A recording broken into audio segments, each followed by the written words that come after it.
अस्सलामुअलैकुम students, welcome to study help academy. तो students, आज जो हम टॉपिक डिस्कस करने जा रहे हैं वो है स्पीच साउंड्स। जो स्पीच साउंड्स हैं वो बहुत ही अहम किरदार अदा करते हैं किसी भी लैंग्वेज के अंदर।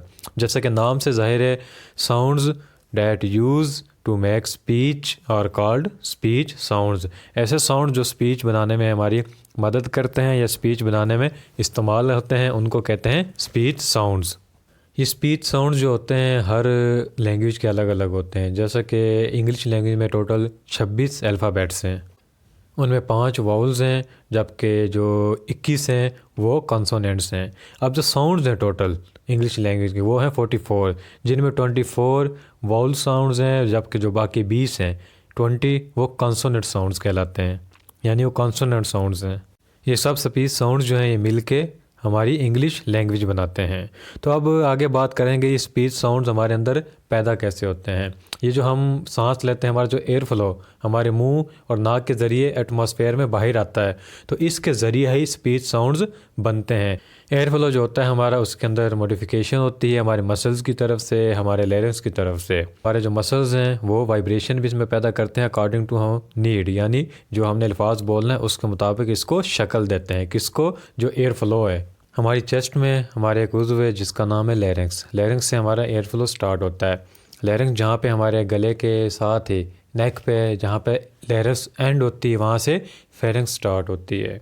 अब लेरिंग्स के बाद यहाँ फेरिंग्स की बात कर लेते हैं। जो फेरिंग्स का साइज़ होता है मैन के अंदर, आदमी के अंदर फेरिंग्स का साइज़ है 8 सेंटीमीटर का, जबकि औरतों के अंदर 7 सेंटीमीटर का होता है।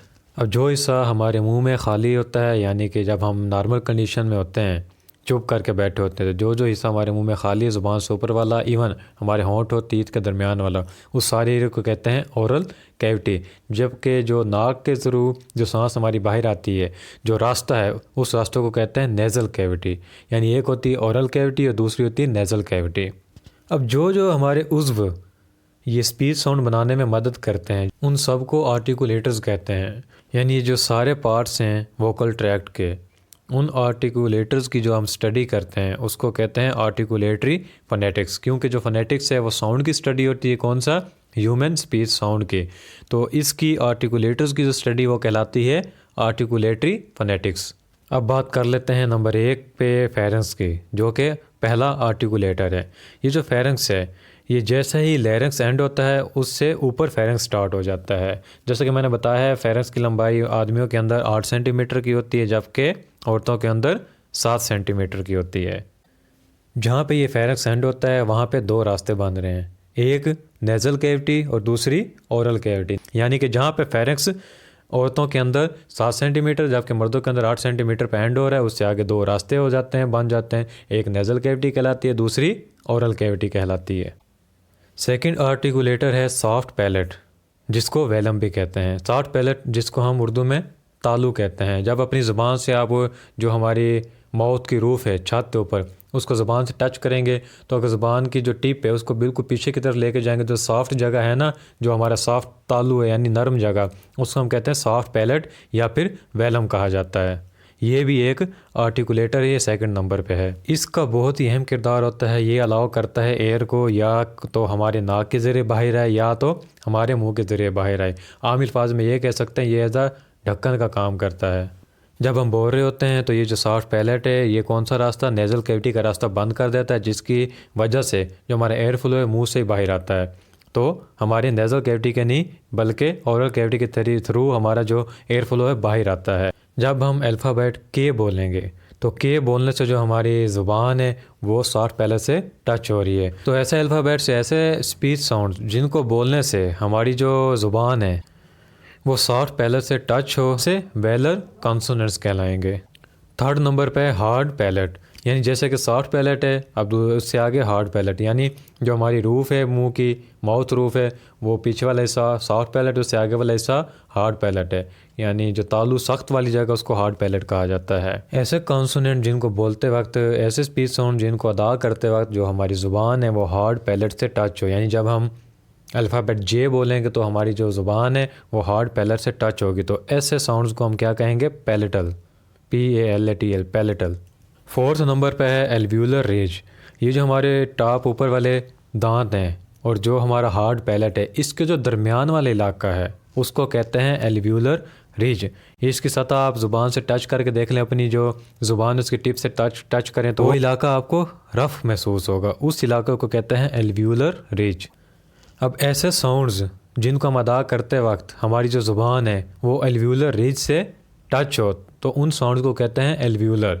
मिसाल के तौर पे जब हम टी, डी, एन ये अल्फ़ाबेट अदा करेंगे, ये साउंड क्रिएट करेंगे तो हमारी जो ज़ुबान है वो एल्व्यूलर रिज से टकराएगी, तो ऐसे स्पीच साउंड्स को कहेंगे एल्व्यूलर।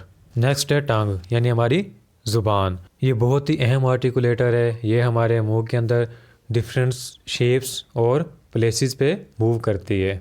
यानी कि जैसे आप वर्ड यू अदा करेंगे तो ये थोड़ी सी कर्व सी ले लेती है, ये हमारे अल्फाज अदा करने में बहुत ही अहम किरदार अदा करती है।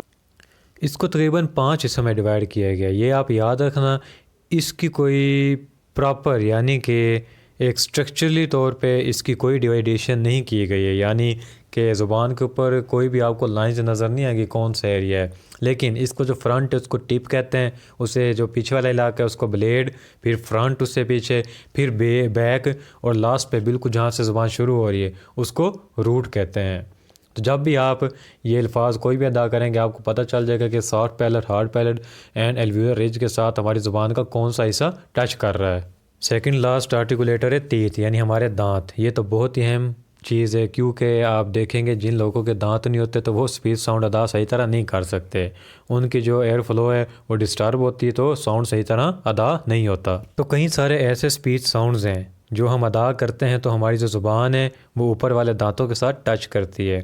जैसे कि थिंक के वर्ड, उसमें जो टी एच थे हम बोलेंगे, ये टीथ का लास्ट पे जो टी एच थे, तो इसमें जो हमारी ज़ुबान है ये हमारे दांतों के साथ टच कर रही है, तो ऐसे स्पीच साउंड्स को हम डेंटल कहते हैं।